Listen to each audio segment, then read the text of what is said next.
Dia di puskesmas tu tak amuh mematuhi aturan dokter tadi dah.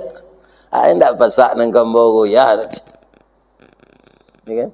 Nang kiri makan leci. Hidangan ke dokter ko sa doch. Tibo beko mamareso lah di tabiang. Kano di pareso balik masuk asrama tu. Ternyata penyakit tu tambah parah. Ndak boleh pai. Marabon. Kan pitiran dah je, kau mati, dia mati sekenya dia je. Itu salah tu pak. Kesinan tu pai haji, nak pai kalau mati rancak siko, lepas kubur di perak rambutan. Sinan kama kanyo jaliak di cucu kubur tu lah lenggek-lenggek tu.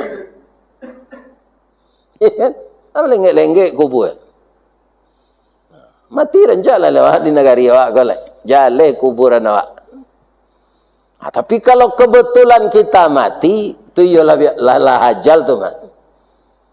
Awak sakit, dek nak patuh jolongnya mematuhi aturan kesehatan, ditagah pai, jangan basi kareh awak.